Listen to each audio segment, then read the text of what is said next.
దేవుని పిల్లలారా, ఈరోజు ఒక ప్రాముఖ్యమైనటువంటి సంగతిని మీతో పంచుకోవాలని ప్రభు సన్నిధిలో సిద్ధపడటం జరిగింది. మరి ప్రస్తుతం ముందు ఉన్నటువంటి ఈ దినాలు పరిస్థితులను మనం చూస్తున్నాం. మీడియా ద్వారా, సోషల్ మీడియా ద్వారా మనము ప్రతిరోజు అనేక విషయాలను మనం చూస్తున్నాం. మరి ఎంతో ఇదిగో ఇప్పుడున్నటువంటి పరిస్థితులు ఎంతో ఒక వేరుగా ఉన్నటువంటి పరిస్థితులు, ఎక్కడ చూసినా కలవరపరిచే పరిస్థితులు, మరి ఎంతో హింసాత్మకమైన పరిస్థితులు. మరి ఇదిగోండి పోలీసు వ్యవస్థ చేస్తున్న దౌర్జన్యాలు. మరి పోలీసు వాళ్ళు అంటే ఎందుకు చేస్తున్నారంటే అది వారి పై అధికారులు వారు ఇచ్చేటటువంటి సూచనలను బట్టి. ఇంతకు ముందు ఉన్నటువంటి గవర్నమెంట్లో ఎలాగో ఉన్నదో పరిస్థితి, ఇప్పుడు ఎలాగ ఉన్నదో చూస్తున్నాం. సరే, ఏ గవర్నమెంట్ అయినా సరే అది దేవుని అనుగ్రహంలో వారికి ఇచ్చిన అధికారాన్ని బట్టి ఉండేటటువంటిది. అందరూ కూడా ఏ గవర్నమెంట్ అయినా, ఏ అధికారులు అయినా దేవుడు అధికారం ఇస్తేనే ఒక వ్యక్తికి అధికారం వస్తుంది. కానీ అధికారాన్ని ఎట్లా వినియోగిస్తారు అనేది ఎవరిది వాళ్ళలే. మరి ఇప్పుడు ఉన్నటువంటి పరిస్థితులు మనం చూస్తున్నప్పుడు ఎక్కడ చూసినా సరే ఎక్కువగా ఇదిగోండి మరి కక్ష సాధింపు ధోరణిలో మరి జరుగుతున్నటువంటి పరిస్థితులు.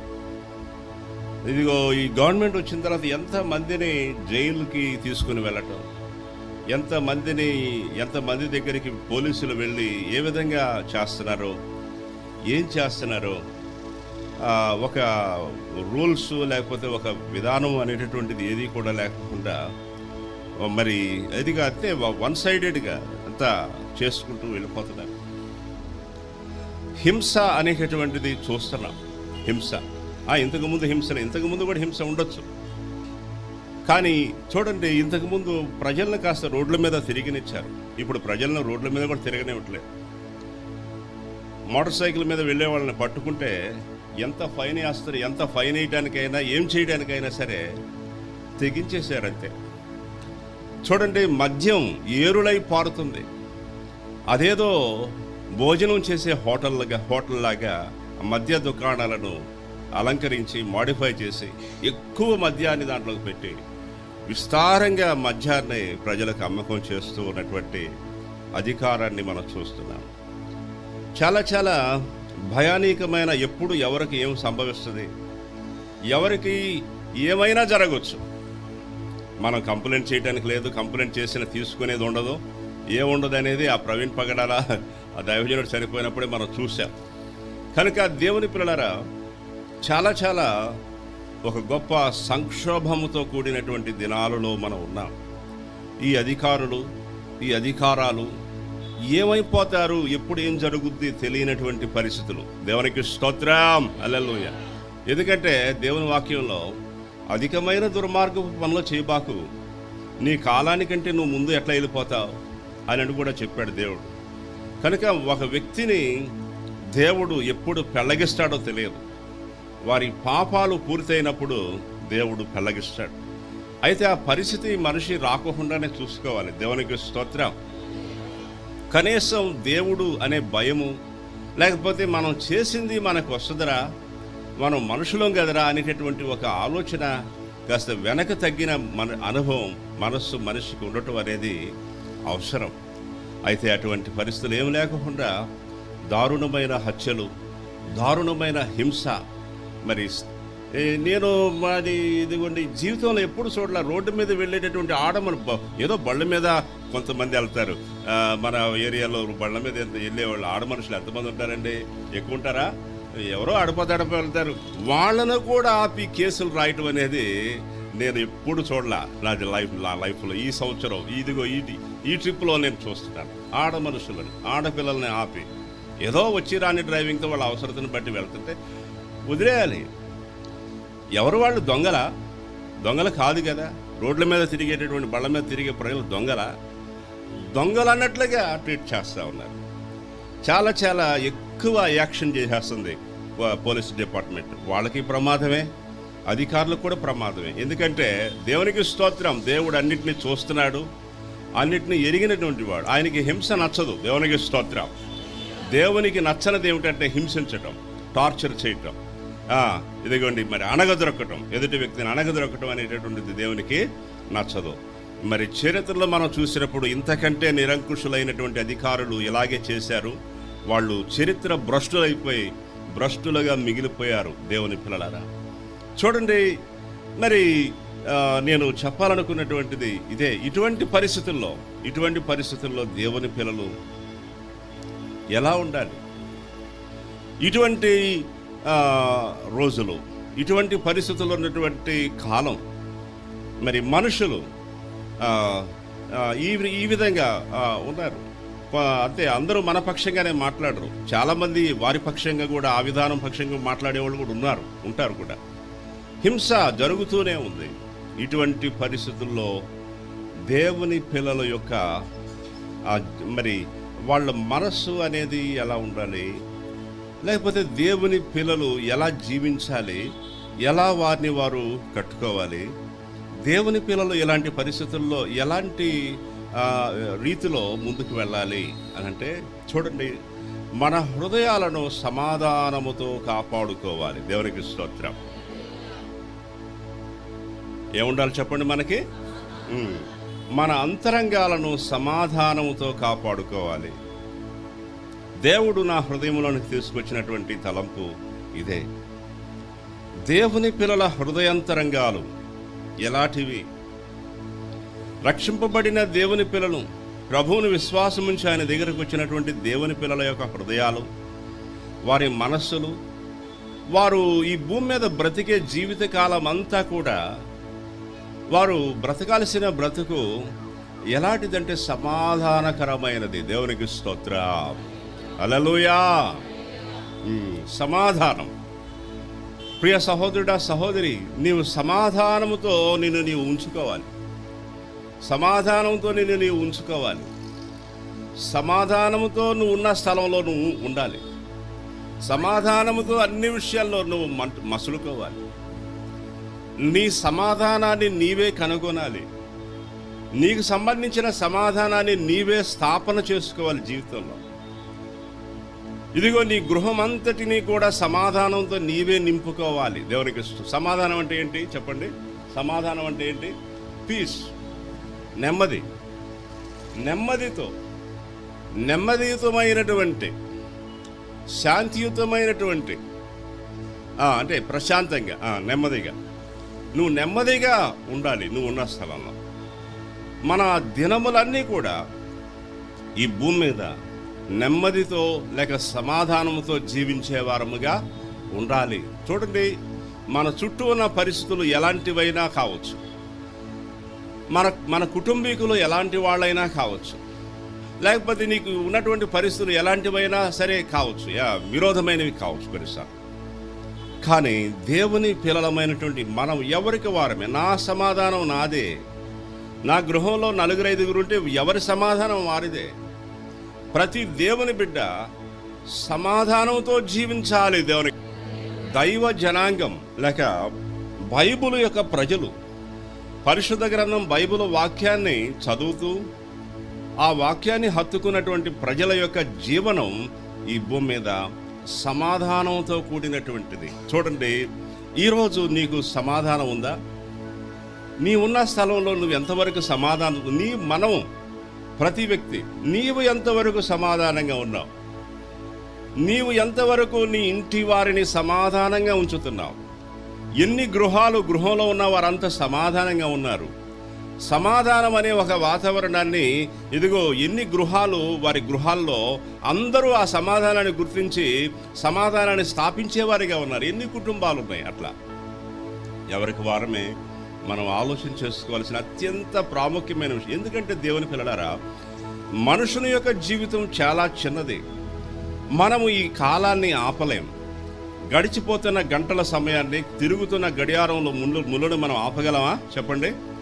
అది ఆపినా సరే ఇదిగో ఈ కాలాన్ని ఆపలేం. దేవునికి స్తోత్రం. హల్లెలూయా. సమయం వెళ్ళిపోతానే ఉంటుంది, సమయం దొర్లిపోతూనే ఉంటుంది. చూడండి, మరి మన యొక్క జీవిత సంవత్సరాలు అనేటటువంటివి పరిమితమైనటువంటివి. ఇప్పటికే చాలా వరకు మన జీవిత సంవత్సరాలు గడిచిపోయినాయి. ఇంకా ఎంతకాలం ఈ భూమి మీద కొంచెం కాలం ఉంటాం. ఎవరైనా అంతే, ఎంత గనులైనా సరే మరి లైఫ్ అనేది అది వెళ్ళిపోతూ ఉంటుంది. అయితే ఇది చిన్న జీవితం. ఈ చిన్న జీవితాన్ని భూమి మీద మనుషుడు అనేక వివాదాస్పదమైన విషయాలతో, హింసతో మనుషుడు జీవించకూడదు. హింసాత్మకమైన చరిత్రగా నీ జీవిత చరిత్ర, మన జీవిత చరిత్ర ఉండకూడదు. దేవుని పిల్లలారా, చాలా చాలా చిన్న జీవితం. దేవునికి స్తోత్రం. నిరంకుశంగా జీవించినటువంటి కొంతమంది నియంతల జీవితాలను చదివినప్పుడు, అడల్ఫ్ హిట్లర్, లేకపోతే స్టాలిన్, ఇంకా కొంతమంది అదిగో ఉగాండాలో పరిపాలన చేసిన ఈడీ అమీన్ అనేటువంటి ఒక చాలా క్రూరంగా జీవించాడు. ఎంతోమంది ఉన్నారు, చాలా పెద్ద హీరోలు అన్నట్లుగా వాళ్ళు వారి దినాల్లో నడిచారు. కానీ చాలా విషాదకరమైన అంతముగా వారి యొక్క జీవితాలు చాలా దుఃఖకరంగా ముగింపుకు వచ్చేసి గతించిపోయారు. చూడండి, వారేమనుకున్నారంటే మనం ఉంటాం భూమి మీద ఎల్లకాలం, కానీ లేరు. చాలా చాలా క్రూరంగా ప్రవర్తించినటువంటి చక్రవర్తులు, రాజులందరూ గతించిపోయారు. వారి చరిత్ర రక్త చరిత్రగా ఈ భూమి మీద మిగిలిపోయింది. ఆ చరిత్రను ఎవరు మార్చలేరు. చూడండి, ఇప్పటికీ అటువంటి మార్గంలో అనేక మంది ప్రయాణిస్తున్నారు. హింసించటం, బాధించటం, బాధ పెట్టటం. ఓ దేవుని పిల్లలారా, మరి మనం నివసిస్తున్నటువంటి గృహం ప్రక్కన ఒక గృహం ఉంటుంది. ప్రతిరోజు ఉదయం లేచిన తర్వాత వారు ప్రార్థన చేస్తారు. భార్యాభర్తలు ఇద్దరు కూడా అయ్యా అదయ్యా ఇదయ్యా అని వారు ప్రార్థన చేస్తూనే ఉంటారు. కానీ వారు ప్రార్థన అయిపోయిన తర్వాత నుంచి ఇక స్టార్ట్ చేసేది అందరిని హింసించటం. ఏం చేయటం చెప్పండి? ఇక అది మామూలే. ప్రతిరోజు అరే ప్రార్థన ఎంత చక్కగా చేస్తున్నారండి, నేను వింటూ ఉంటాను. ఇంకా ఏం ప్రార్థన చేస్తారు? చాలా పద్ధతిగా, చాలా చక్కగా ఇద్దరు భార్యాభర్తలు మంచి ప్రార్థన చేస్తారు. మంచి ప్రార్థన పర్లేరా వీళ్ళు అని అనిపిస్తుంది. కానీ ప్రార్థన అయిపోయిన తర్వాత నుంచి దేవుని పిల్లలారా, హింస. ఇంటి ఎదురుగా వచ్చే కుక్క వచ్చిన దానికి హింసే, ఒక పక్షి వాలిన హింసే, ఒక కోతి వచ్చిన హింసే, మూగజీవులు కూడా హింసే. స్తోత్రం, హల్లెలూయా. హింస హింస హింస, హింసకులు. దేవునికి స్తోత్రం, హల్లెలూయా. దేవుని పిల్లలారా, చేసుకున్నటువంటి కర్మ అంటారు, లేకపోతే చేసుకున్న క్రియల ఫలితం వాళ్ళకే కనబడుతుంది, లోకమంతటికే కనబడుతుంది. అయినా సరే వారి హింసాత్మకమైన మార్గాన్ని వారు మార్చుకోవట్లేదు. అది ఎంతో బాధకరమైన విషయం. అయ్యో ప్రభువా కనికరించు నాయనా అని ప్రార్థన చేస్తూ ఉండే అనుభవం. దేవుని పిల్లలారా, దేవుని పిల్లల జీవితాలు సమాధానకరమైనవి. చూడండి, నేను మూడు సందర్భాలను మీకు వాక్యంలో నుంచి నేను జ్ఞాపకం చేయాలని ఆశిస్తున్నాను. బైబిల్ వాక్యంలోని ఆదికాండము 6వ అధ్యాయం, ఆదికాండము 6వ అధ్యాయము, దయచేసి ఈ యొక్క 6వ అధ్యాయంలో కొన్ని వచనాలను మనం చదువుదాం. 3వ వచనం, అప్పుడు యెహోవా నా ఆత్మ నరులతో ఎల్లప్పుడూ వాదించదు, వారు తమ అక్రమ విషయములో నరమాతులై ఉన్నారు, అయినను వారి దినములు 120 ఏండ్లగున నేను. చూడండి ఆ మాట, వారు తమ అక్రమ విషయములో నరమాతులై ఉన్నారు. పై మాట, యెహోవా నా ఆత్మ నరులతో ఎల్లప్పుడూ వాదించు. అంటే ఏంటంటే ఆయన ఆత్మ వారితో ఉండాలనుకున్నాడు, కానీ ఉండలేని పరిస్థితులు అన్నమాట. నేను వారితో ఉండలేను, ఇదిగో వారితో ఉండి వారి క్రియలను భరించలేను, వారి నడవడికను భరించలేను. 5వ వచనంలో, నరుల చెడుతనము భూమి మీద గొప్పదని, వారి హృదయం యొక్క తలంపుల్లోని ఊహ అంతయు ఎల్లప్పుడూ కేవలము చెడ్డదని యెహోవా చూచి తాను భూమి మీద నరులను చేసినందుకు యెహోవా సంతాపమునంది తన హృదయములో నొచ్చుకొనెను. చూడండి ఆ మాట క్రింద 7వ వచనంలో, మరి ఇదిగో అందరినీ నేను నాశనం చేసేస్తాను, మనుషులతో పాటు జీవరాశులన్నిటిని కూడా నేను నాశనం చేసేస్తాను. ఇదిగోండి చూడండి, అంటే దేవుడు ఎంతగానో ఆయన బాధపడుతూ ఉన్నటువంటి పరిస్థితులు ఏంటి అంటే, ఆ యొక్క 6వ అధ్యాయంలో అది నోవాహు దినాలు, నోవాహు జీవించినటువంటి ఆ టైం అది. అప్పుడు ఉన్నటువంటి లోకం యొక్క పరిస్థితి అంతా కూడా హింస, సమాధానం లేదు. చాలా చాలా మరి ఇదిగోండి ఇందాక మనం మాట్లాడుకున్న విషయాలే, చాలా బలత్కారమైన పరిస్థితులు. భూమి బలత్కారంతో, ఎక్కడ చూసిన బలత్కారం, ఎక్కడ చూసిన అధర్మం, ఎక్కడ చూసిన రక్తపాతం, ఎక్కడ చూసిన విచ్చలవిడితనం, ఎక్కడ చూసిన క్రమం లేని స్థితి.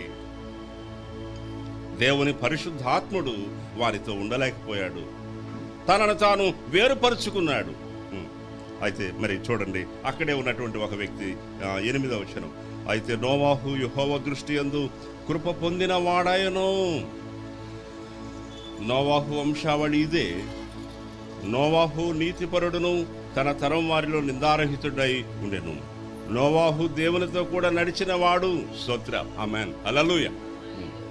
మరి అటువంటి దినాల్లోనే, అటువంటి సమాజంలోనే ఉన్నటువంటి ఒక వ్యక్తి నోవాహు.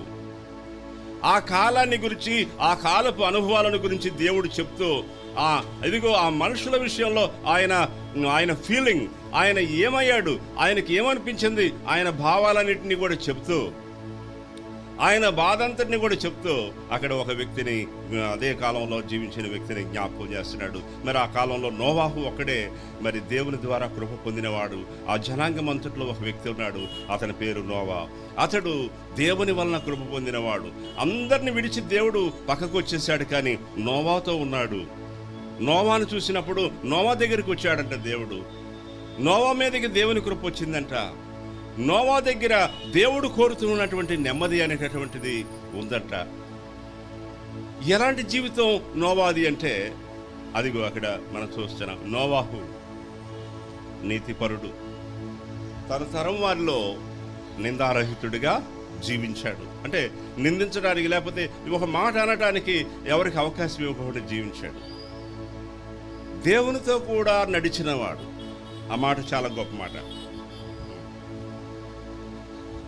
నోవాహు దేవునితో కూడా నడిచినవాడు. 9వ వచనం, నోవాహు దేవునితో కూడా నడిచినవాడు. స్తోత్రం, అందరూ చెప్పండి. నోవాహు దేవునితో కూడా నడిచినవాడు. నోవాహు దేవునితో కూడా నడిచినవాడు అంటే ఏంటంటే, దేవుని ఆలోచనను బట్టి నడిచిన అనుభవం. దేవునితో కూడా నడిచిన దేవుని ఆలోచన ఏంటి, దేవుడు ఏం చెప్పాడు, దేవునికి ఏమి ఇష్టం, దేవుడు ఏమి కోరుచున్నాడు, దేవుడు ఎప్పుడు మనతో ఇదిగో నెమ్మదిగా ఉంటాడు, ఇదిగో దేవునికి నాకు ఎప్పుడు సఖ్యత ఉంటుంది అనేటటువంటి ఆ యొక్క స్థితిని ఎరిగి నడుచుకున్నటువంటి జీవితం. నోవాహు దేవునితో నడుచుకున్నాడు. నోవాహు అనే పేరుకు అర్థం ఏంటంటే నెమ్మది, లేక సమాధానం, పీస్, నెమ్మది. నిజంగా నోవాహు తన పేరుకు తగిన జీవితం జీవించాడు. దేవుని పిల్లలారా, మనం ఎప్పుడు నెమ్మదిగా ఉండగలం, మన హృదయాలు సమాధానకరమైనవిగా ఉండాలంటే మనం చేయాల్సింది ఏంటంటే ఇదే, దేవునితో కూడా నడిచేటటువంటి అనుభవం. అనుదినం నీవు దేవునితో నడువు. అనుదినం మనం దేవునితో నడిచే అనుభవం, అది ప్రార్థనలో, దైవ సన్నిధానములో గడపటం ద్వారా. నీవు ఒక దగ్గర కూర్చొని మౌన ధ్యానములో దేవునిని తలంచుకుంటూ దేవుని విషయాలను జ్ఞాపకం చేసుకునడం ద్వారా, దేవునికి ప్రతిరోజు ఇదిగో నీవు ఒక దగ్గర కూర్చొని మౌనముగా కొంత సమయాన్ని ఆయనకి ఇచ్చుట ద్వారా ఇదిగో దైవికమైన సమాధానాన్ని నీవు గ్రహించగలవు. దేవునికి స్తోత్రం. మనమెట్లు దైవిక సమాధానాన్ని గ్రహించగలం, సమాధానకరమైన మనసులుగా, నెమ్మదితో కూడిన మనసులుగా మనం ఎట్లు చేసుకొనగలమనంటే, ప్రతిరోజు ఉదయం నువ్వు లేవగానే మొట్టమొదటి సమయాన్ని దేవునికి ఇచ్చి దైవ ధ్యానంలో నువ్వు ఉండి, ఇదిగో ఆయన వాక్యాన్నో లేకపోతే ఆయనను గురించిన ధ్యానమో, ఆయన ఎలాంటి దేవుడో నువ్వు ఆలోచిస్తూ నీ మనసులో ఆయనను తలంచుకొనొచ్చు, ఆయనను మాత్రమే తలంచుకొనొచ్చు. నీ మొట్టమొదటి తాజా సమయాన్ని ఆయనకి ఇవ్వటం ద్వారా సమాధానాన్ని నీవు గ్రహించుకోగలవు. మనలో ఉన్న కలకలమంతా కూడా తొలగిపోయి ఆ యొక్క వివాదాస్పదమైన విషయాలన్నింటినీ మనం గ్రహించి వాటన్నిటినీ ఆపేసుకోవటానికి దేవుని పరిశుద్ధాత్ముడు మనల్ని బలపరుస్తాడు. దేవుని పిల్లలారా, మౌన ధ్యానములో నువ్వు ఎప్పుడు ఉంటావో నీకు నీ స్థితిగతులన్నీ బోధపడతాయి. మనము ఎన్ని విషయాలకు కారకులంగా ఉన్నాం, ఉన్నటువంటి విషయాలలో మనది తప్పెంత ఒప్పెంత, అసలు మనదేంటి లోపం, మన పాత్ర ఏంటి అనేవన్నీ కూడా మౌన ధ్యానంలో ఉన్నప్పుడు తెలుస్తాయి. ప్రియమైన దేవుని పిల్లలారా, దేవునికి స్తోత్రం. వాటన్నిటి నుంచి మనం ప్రత్యేకింపబడతాం. మొన్న నేను ఒక వివాహపరమైన కార్యముకు వెళ్ళటం జరిగింది. అయ్యా ఇదిగో మరి నాకు నేను రాలేనయ్యా. సహజంగా మన సహవాసానికి వస్తున్నటువంటి మనుషులు ఎవరైతే ఉన్నారో వారికి సంబంధించిన పరిచర్యలే నేను చూస్తానయ్యా. మనకంటూ ఒక సహవాసం ఉంది, మరి ఆ సహవాసంలో కొన్ని కుటుంబాలు ఉన్నాయి, వారికి పరిచర్య చేయటమే నా బాధ్యత అయ్యా. అంతేకాదు నాతో ఎవరైతే పరిచయం ఉండి సహవాసం కలిగి ఉన్నారో ఆ సహవాసాలలో పరిచర్య చేస్తారు. అది ఒక విధానం అయ్యా, ఒక విధానం వెళ్ళిపోతూ ఉంటాం. మీరు ఇప్పుడు పరిచయం వచ్చారు, మీకు సంబంధించిన కార్యక్రమాలు ఒక సేవకుడి గురించి చేయాలంటే ఎలా చేస్తారు, మిమ్మల్ని గురించి ఏ విషయాలు నాకు తెలియదు, నేను రాలేనయ్యా. ఫోర్స్ చేశారు, రావాలి అయ్యగారు అది ఇది అని. కొంతమంది చేస్తారు, అట్లా ఫోర్స్ చేస్తారు. సరే వెళ్దాం, వెళ్ళి చూద్దాం. వెళ్తే రమ్మన్నారు కదా అని వెళ్తే అక్కడ దేవుని అగౌరవపరిచే అనుభవాలు. స్తోత్రం. సేవకునిగా రమ్మన్నారు, చాలా రిక్వెస్ట్ చేశారు, 10-15 సార్లు ఫోన్ చేశారు.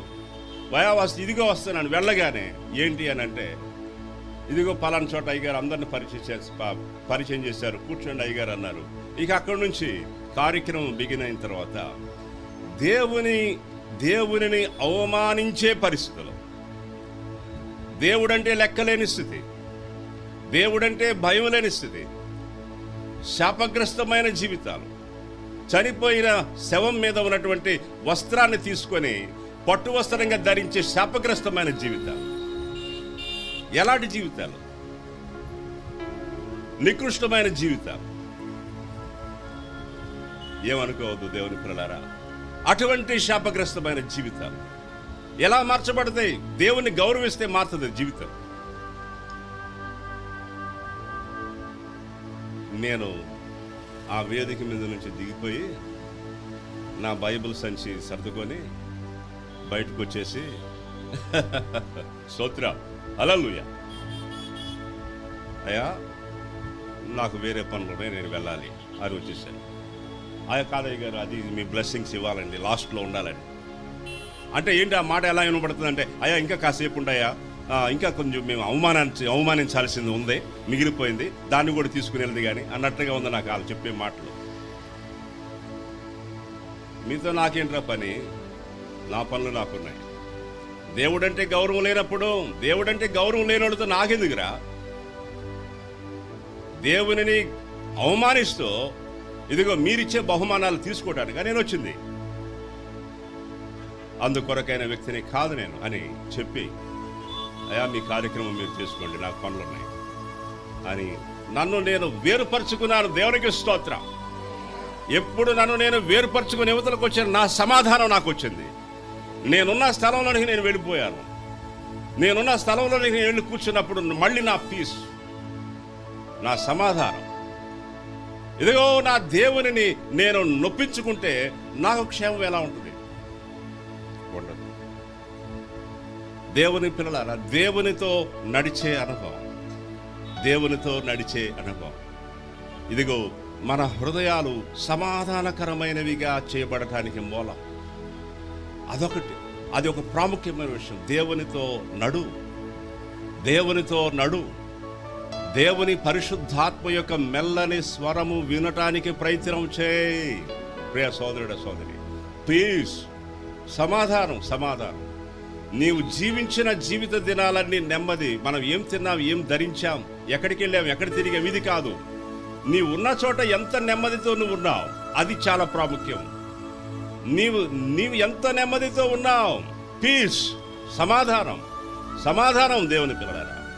సమాధానం అనేది నీ పరిస్థితులన్నిటికీ స్వస్థతని కలిగించేది. నీ మెంటల్ కండిషన్, నీ ఆత్మ, నీ అంతరంగం సమాధానభరితమైనదిగా ఎప్పుడు ఉంటుందో నీ సకల పరిస్థితులకు అసలు నువ్వు ఏం చేయాలని ఆటోమేటిక్గా తెలుసుకో. పీస్, సమాధానం గల్లంతైపోయేటట్టుగా చేస్తాడు. ఇప్పుడు సాతాను. ప్రభు తన పిల్లలను చూచినప్పుడల్లా మీకు సమాధానం కలుగునుగాక, మీకు సమాధానం కలుగునుగాక. ఇదిగో నా కుమారి నీకు సమాధానం, నా కుమారుడా నీకు సమాధానం. ప్రభు యొక్క పలుకు తన పిల్లల ఎడల సమాధానం. పిల్లలారా మీకు సమాధానం. స్తోత్రం. చూడండి, రెండవ భాగం మనము ఆదికాండము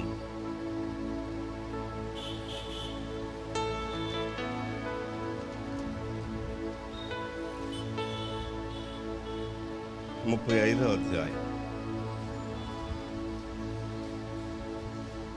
ఆదికాండం 35వ అధ్యాయం మొదటి నుంచి దేవుని వాక్యాన్ని చదువుదాం. దేవుడు యాకోబుతో, నీవు లేచి బేతేలునకు వెళ్ళి అక్కడ నివసించి నీ సహోదరుడైన ఏశావు ఎదుట నుండి నీవు పారిపోయినప్పుడు నీకు కనబడిన దేవునికి అక్కడ బలిపీఠమును కట్టమని చెప్పగా, యాకోబు తన ఇంటి వారందరితో, తన యుద్ధను ఉన్న వారందరితోనూ మీ యుద్ధనున్న అన్య దేవతలను పారవేసి మిమ్మును మీరు శుచిపరచుకొని మీ వస్త్రములను మార్చుకుని మనము లేచి బేతేలునకు వెళదము.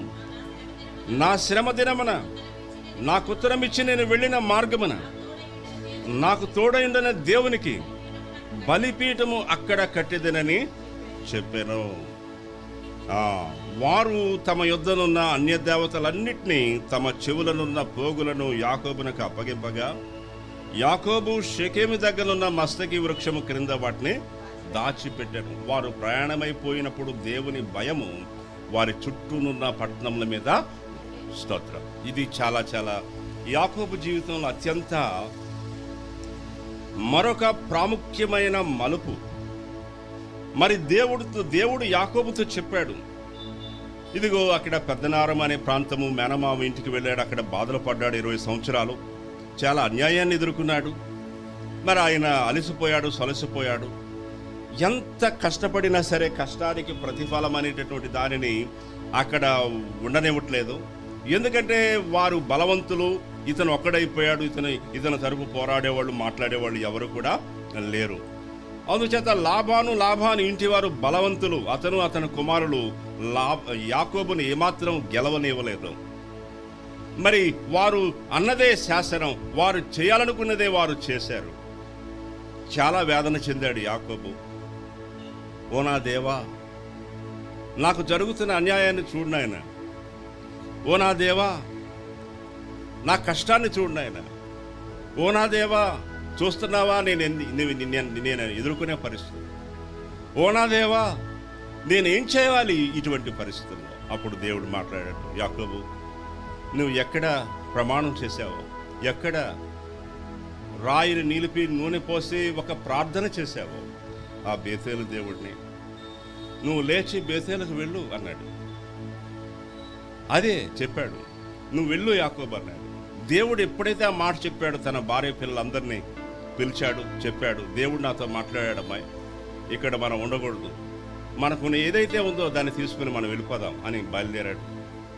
అయితే బయలుదేరి తిన్నగా రావాల్సింది బేతేలుకి, కానీ మధ్యలో షెకెం అనే ప్రాంతం, అక్కడ దారిలో వచ్చేటప్పుడు ఆ షెకెం అనే ప్రాంతం అది ఒక అభివృద్ధి చెందిన ప్రాంతముగా, ఇక్కడ ఉంటే బాగుంటుంది అని అనిపించేటట్లుగా ఆహ్లాదంగా మనుషులతో చక్కగా అది కళకళలాడుతూ కనపడింది. అక్కడ ఆగాడు యాకోబు. అక్కడే శోధన వచ్చింది.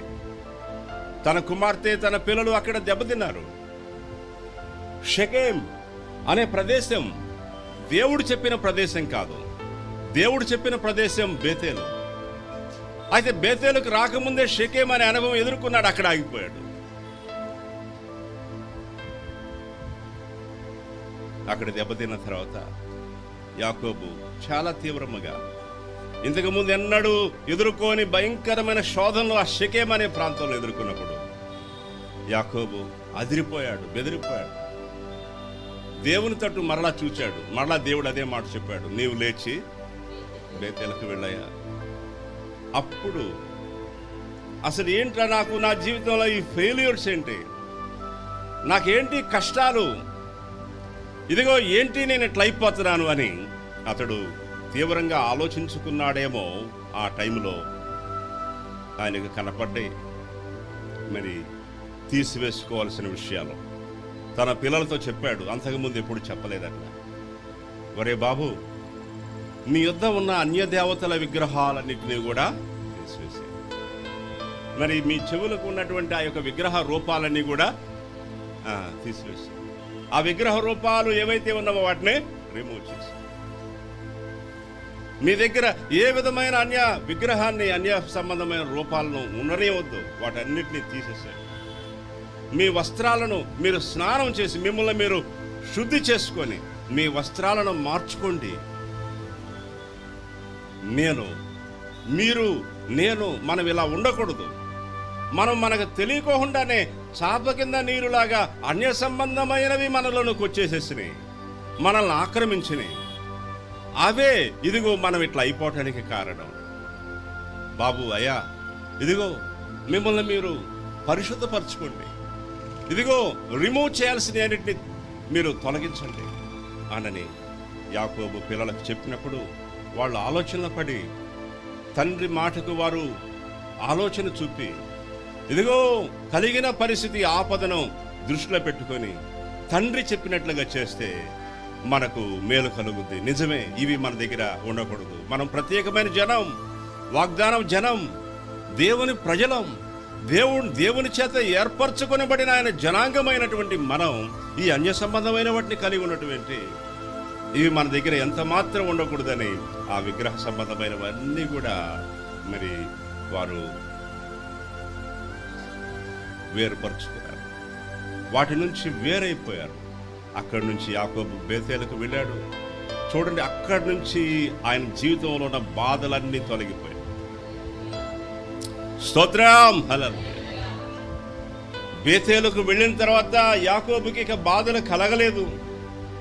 చూడండి, అతని యొక్క బాధలను దేవుడు తొలగించి అతనికి విశ్రాంతిని కలిగించాడు. సమాధానం. దేవుని పిల్లలారా, సమాధానం ఎప్పుడు మన హృదయాలు సమ్మతించిన హృదయాలుగా, మన మనసులు నెమ్మదితో కూడినటువంటి మనసులుగా, అంతరంగాలుగా ఎప్పుడు ఉంటాయంటే మనలో నుంచి రిమూవ్ చేయాల్సిన వాటిని మనం చేయాలి. దేవునితో నడవటమే కాదు, మన అంతరంగంలో మన గృహాల్లో ఉన్నటువంటి ఆ శాపగ్రస్తమైన వాటన్నిటిని ఏం చేయాలి చెప్పండి? ప్రతిదీ. కొన్నిసార్లు వాళ్ళని వీళ్ళని అడిగి తీసుకునే వస్తువులు మన ఇంట్లో ఉంటాయి. ఇద్దాంలే అని అనుకుంటూ ఉంటాం. చూడండి, మరి ఇంకా ఎట్లయినా సరే ఎవరో మనకిచ్చిన సొమ్ము మన దగ్గర ఉంటుంది. మనం ఎంత మాత్రం వాటిని మన గృహంలో ఉంచుకోకూడదు. ఏం చేయాలి చెప్పండి? వాటిని ఎవరికి సంబంధించిన వాళ్ళకి అప్పచెప్పేసేయాలి. ఎవరికి సంబంధించింది వాళ్ళకి నువ్వు ఇచ్చేసే. చూడండి, అన్య సంబంధమైనవి లేకపోతే ఉండకూడనివి ఏది కూడా మన దగ్గర ఉన్నా కూడా మన మనసు సమాధానంగా ఉండలేదు. సమాధానము వస్తదే, అయితే నువ్వు ఆ పరిష్కరించుకున్నావు. దేవుని పిల్లలారా, యాకోబును మనం చూద్దాం. 3వ భాగాన్ని నేను మీకు చూపించాలని ఆశిస్తున్నాను. మనకు సమయం అవుతుంది. దయచేసి మరి చివరిగా చూడండి ఒక భాగము, అది రాజుల గ్రంథము, 2వ రాజుల గ్రంథము, 2వ రాజుల గ్రంథము. స్తోత్రం, హల్లెలూయా. 2వ రాజుల గ్రంథము 9వ అధ్యాయము 17వ వచనం నుంచి వాక్యం చదువుతాం. యెజ్రెయేలు గోపురం మీద కావలివాడు నిలిచి ఉండి యెహూతో కలిసి వచ్చుచున్న సైన్యమును చూచి, సైన్యం ఒకటి నాకు కనబడుచున్నదని తెలియజెప్పగా యెహోరాము ఒక రౌతును పిలిచి వారిని ఎదుర్కొనబోయి సమాధానంగా వచ్చుచున్నారా అని అడుగమని చెప్పి పంపుమని వానితో సెలవిచ్చాను.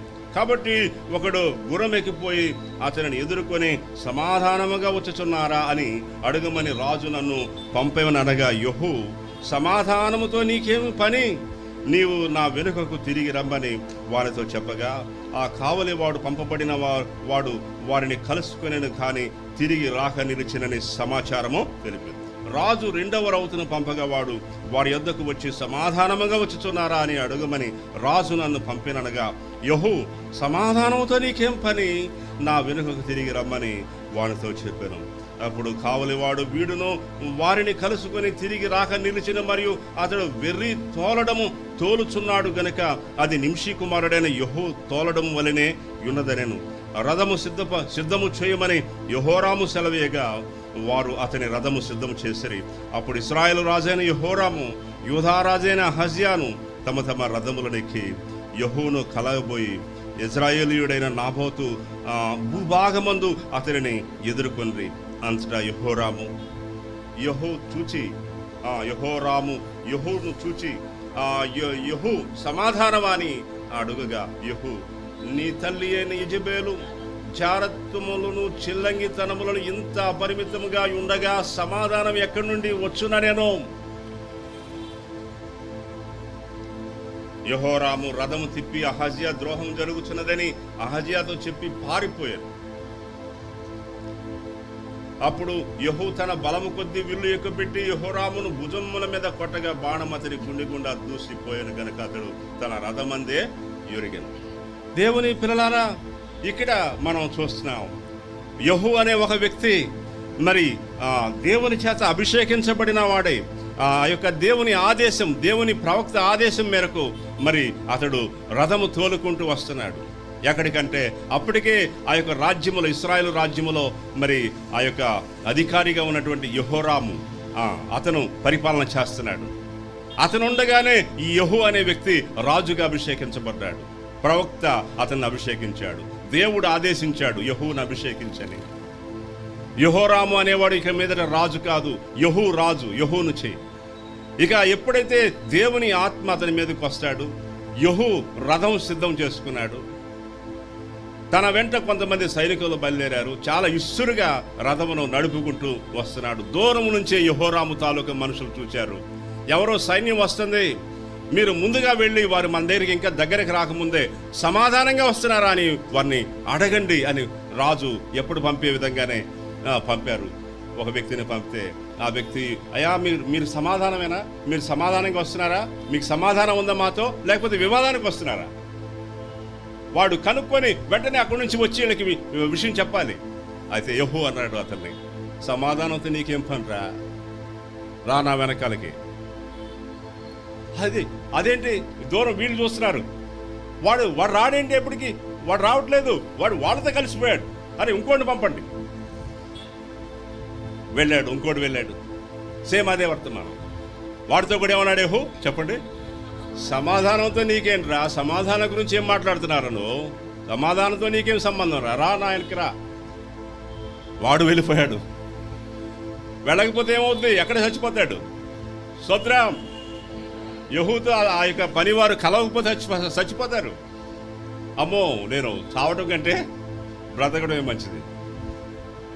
ఆ ఇద్దరు కలిసిపోయారు. ఇప్పుడు అరే ఇదేంట్రా, వాడు కూడా కలిసిపోయాడు. ఇక యెహోరాముకు అర్థమైపోయింది, నా రథం రెడీ చేయండి, నేనే వెళ్తాను. అది యెహూ తోలటం లాగా ఉంది, వాడు యెహూ లాగా ఉన్నాడు, వాడు నాకు తెలుసు, నేను మాట్లాడతాను. బయలుదేరి వచ్చాడు, రథం ఎక్కి వచ్చాడు. దూరంగా, అంత దూరంగా నిలబడి, యెహూ చాలా స్పీడ్గా, చాలా ఆవేశంగా వస్తున్నావు, నువ్వు సమాధానంగా ఉన్నావా అని అడిగాడు. అడిగినప్పుడు అతను అంటున్నాడు, అయ్యా నీ తల్లి ఈ రాజ్యాన్ని చిల్లంగితనంతో, జారత్వంతో, శాపగ్రస్తమైనటువంటి అనేకమైనటువంటి కార్యాలతో నింపేసింది. ఇదిగో నీ కుటుంబీకులు ఎలాంటి పనులు చేశారా సమాధానం ఉండటానికి? ఈ రాజ్యాన్ని ఏం చేశారు? వల్లకాడు చేశారు కదా, నీతిమంతుల ప్రాణాలు తీశారు కదా. ఈ మాటలు, ఈ సంభాషణ ఎక్కడ జరుగుతుందంటే నాబోతు ద్రాక్ష కోణం దగ్గర, 21వ అధ్యాయం 21వ వచనం. నాబోతు భూభాగమందు అతనిని ఎదుర్కొంది. నాబోతు భూభాగం దగ్గరే అతని రక్తం చిందించబడింది. నాబోతు యొక్క రక్తం, అన్యాయముగా అబద్ధ సాక్ష్యాలను పెట్టి రక్తం చిందించారు. అక్కడే జరుగుతుంది ఈ సంభాషణ. నీ తల్లి అక్రమాలు, నీ తల్లి అవినీతి, ఇదిగో నీ కుటుంబీకుల దుర్మార్గత ఇంతగా విస్తరించి ఉండగా సమాధానం ఎక్కడ ఉంటుందిరా? సమాధానం ఉంటుందా? ఇంకా సమాధానం గురించి మాట్లాడతారు మీరు అని. ఎప్పుడైతే ఇక అట్లా మాట్లాడాడో అర్థమైపోయింది యెహోరాముకి, అమ్మో ఏదో అక్కడి నుంచి పారిపోవటానికి చూశాడు. అంతే, ఒకే బాణం బలము కొద్దీ కొట్టాడంట, అంతే. అతని గుండె గుండా దూసిపోయి అక్కడే చనిపోయాడు. ఎందుకు ఇది అనంటే, సమాధానాన్ని స్థాపించడానికి శుభ్రం చేస్తున్నటువంటి కార్యం ఇదంతా. స్తోత్రం, హల్లెలూయా. రాజ్యం సమాధానం లేకుండా అయిపోయింది. సమాధానం లేకుండా ఉండటానికి కొంతమంది శాపగ్రస్తులు ఉన్నారు. అందులో కొందరు శాపగ్రస్తుల యొక్క శాపగ్రస్తమైన కార్యాలు ఉండటం వల్ల రాజ్యంలో సమాధానం లేదు. ప్రక్షాళన ప్రారంభించాడు యెహోవా. ప్రక్షాళన, స్తోత్రం, హల్లెలూయా. దుర్మార్గతతో, భయంకరమైన కార్యాలతో, దేవునికి విరోధమైన చర్యలతో నింపేశారు. ఎవరు అట్లా చేశారు? వారిని రిమూవ్ చేసే ప్రక్రియ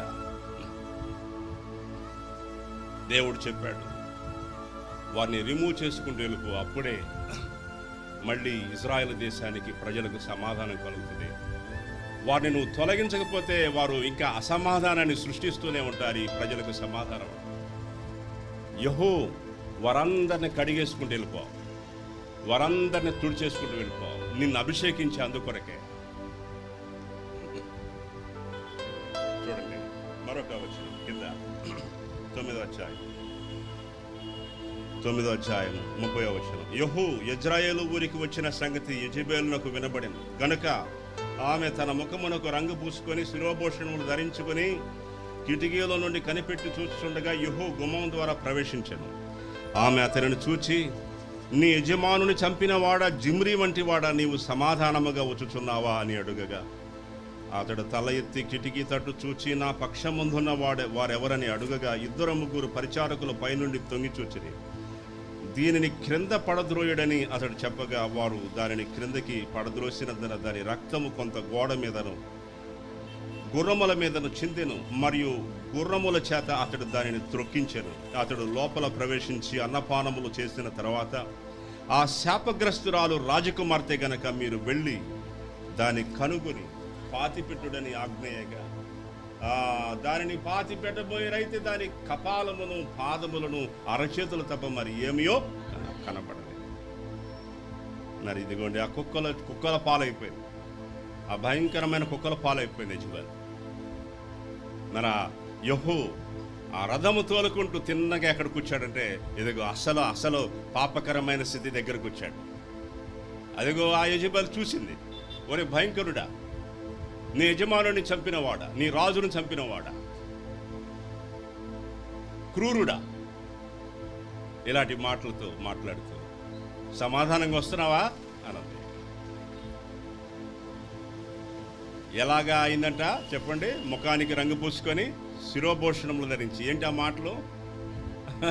స్తోత్రం. శిరోభూషణాలు అంటే ఏంటి? శిరోభూషణాలు అంటే కిరీటము, లేకపోతే ఆ యొక్క శిరస్సుకు అలంకరించుకునే అలంకారం అంతా చాలా బ్యూటిఫుల్గా తన యొక్క ఫేస్ అంతటిని ఆకర్షించడానికి అనమాట. చాలా పాయిజనస్ హార్ట్, చాలా చాలా విషతుల్యమైన హృదయంతరంగం. ఈవిల్, చెడు, కీడు, మళ్ళీ మరొకరిని మోసగించి అక్కడే అతన్ని కూలద్రోయటానికి. సమాధానంతో వచ్చుచున్నావా అని అడిగి, అక్కడ సమాధానం కూడా చెప్పలా. నా పక్షాన్ని ఎవడరా అక్కడ అన్నాడంతే. మేము అని 2-3 అక్కడి నుంచి నెట్టేసేయండి అని అన్నాడు. ఆ దయ్యాన్ని అక్కడి నుంచి నెట్టేసేయండి. పడిపోయిన తర్వాత చూడండి అక్కడ మనం చూసి ఏంటి ఇదంతా అంటే, దేశ ప్రజలకు సమాధానం కలిగించడానికి, సమాధానమును తిరిగి స్థాపించడానికి, నెమ్మదిని తిరిగి స్థాపించడానికి శాపగ్రస్తమైన వాటన్నిటిని రిమూవ్ చేసే ప్రక్రియ. యెజెబెలు యొక్క సంతానమును ఇదిగో తుడిచిపెట్టేటటువంటి ప్రక్రియ. దేవుని పిల్లలారా, సమాధానం అనేటటువంటిది అంత తేలిగ్గా మనము సంపాదించలేము. ఇదిగో మనలో కొన్నిసార్లు ఇలాంటి కార్యాలు, ఇలాంటి పరిస్థితులు, ఇలాంటి మ్యాటర్స్ ఉంటాయి. ఇదిగో యెహోరాము లాగా, ఆహాబు లాగా, మరి యెజెబెలు లాంటి ఆ యొక్క ఒక స్త్రీ. ఇలాంటి మనుషులు ఉన్నంతకాలం, ఇలాంటి వ్యక్తిత్వాలుగా ఉన్నంతకాలం సమాజంలో కానీ కుటుంబంలో కానీ సమాధానం ఎలా ఉంటుంది?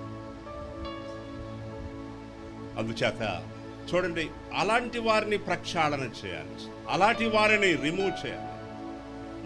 అలాంటి క్వాలిటీస్, అలాంటి క్యారెక్టర్స్, అలాంటి ఆలోచన ధోరణి, అలాంటి తలంపులు మనం తొలగించే ప్రయత్నం, ఇంటిని కడిగేసే ప్రయత్నం చేయాలి. మన ఇంటిలో ఎన్ని చేసినా సమాధానం రావట్లేదంటే ఇంకా ఎక్కడో ఉంది, కడగాల్సింది. స్తోత్రం, హల్లెలూయా.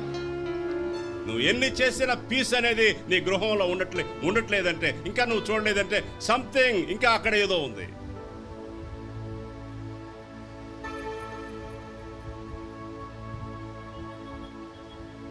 ప్రియ దేవుని పిల్లలారా, ప్రభు తన సమాధానం మనకు దయచేయనుగాక. దయచేసి అందరూ తలలో ఉంచి కళ్ళు మూసుకోండి, ప్రార్థన చేద్దాం. ప్రియ సహోదరుడు, సహోదరి, మరి ఇది దేవుని పరిశుద్ధ దినం. ఆయన మనతో మాట్లాడిన మాట, ఆయనను ఆరాధించేటటువంటి సమయంలో మరి సమాధానమును గురించి ఆయన మాట్లాడాడు. చిన్న ఆలోచన చేద్దాం. నీకు సమాధానం ఉందా? గృహంలో సమాధానం ఉందా? మరి లేదంటే కారణం ఏంటి? ఆలోచించుకుందాం, ప్రార్థన చేసుకుందాం. ప్రభువా, మీకు స్తోత్రం. ఈ పిల్లల్ని ఆశీర్వదించు, దీవించు. మీ నిత్యమైన సమాధానం, కృపా సమాధానములు మీకు తోడైండునుగాక అని మాట్లాడే దేవుడు. మీకు కృప కలుగునుగాక, మీకు సమాధానం కలుగునుగాక అని మాట్లాడే దేవుడు. మీ పిల్లల మీద నిత్యమైన సమాధానం, నిత్యమైన శాంతి నిలుచునుగాక. మీ పిల్లల బ్రతుకు దినములన్నీ, వారి గృహములన్నీ కూడా సమాధానముతో నిలయముగా ఉండునుగాక. సమాధానము నది వలె ప్రవహించినట్లు అనుగ్రహించండి. ప్రతి అంతరంగం, ప్రతి మనస్సు, ప్రతి గృహం, మీ పిల్లల నివాస స్థలాలు, వారి స్నేహాలు, వారి యొక్క కార్యకలాపాలన్నీ సమాధానమయమై ఉండునుగాక. In the mighty name of Jesus. Holy spirit, holy, holy spirit, holy, holy, holy, holy. పరిశుద్ధత, పరిశుద్ధత, పరిశుద్ధత. ప్రభువుకు పరిశుద్ధత కలుగునుగాక, ప్రభువుకు పరిశుద్ధత కలుగునుగాక. పరిశుద్ధత, పరిశుద్ధత, పరిశుద్ధత. Hallelujah, hallelujah, hallelujah, hallelujah. Mighty, mighty, mighty power, power, power, power. పరిశుద్ధాత్మ శక్తి. In the mighty name of Jesus, in the mighty name of Jesus, in the mighty name of Jesus. సమాధానం ప్రతి హృదయానికి, సమాధానం మీ బిడ్డలందరికీ, సమాధానం ప్రతి వ్యక్తికి, సమాధానం ప్రతి గృహానికి. ఓ మా ప్రభువా, మీకు స్తోత్రం. మా సమాజానికి సమాధానం, ఇదిగో మేమున్న ప్రదేశాలకు సమాధానం, సకల పరిస్థితులకు సమాధానం కలిగించండి. గొప్ప దేవుడా, మిమ్మల్ని స్తుతిస్తున్నాం. తమ్ముడు ఎమానుయేల్ని, వాని యొక్క యాత్రలు, ఇదిగో మా ప్రభువా, వాని ప్రయాణాలను దీవించండి. అనిత ప్రియ బిడ్డలను దీవించండి, సంఘమును దీవించండి. మా ప్రభువా, మీ దాసుడు మరి తిరిగి వచ్చే పర్యంతం వరకు కూడా మీ యొక్క కృపను ఆయనకి తోడుగా ఉండొచ్చు. అక్కడ చేయాల్సిన సేవ, యుఎస్లో చేయాల్సిన సేవ, తన ప్రోగ్రామ్ అంతా సక్సెస్ఫుల్గా నిర్వహించుకొని క్షేమంగా తిరిగి రావడానికి సహాయించు. యేసు పరిశుద్ధ నామములో ప్రార్థిస్తున్నాం తండ్రి, amen. May the Lord God bless.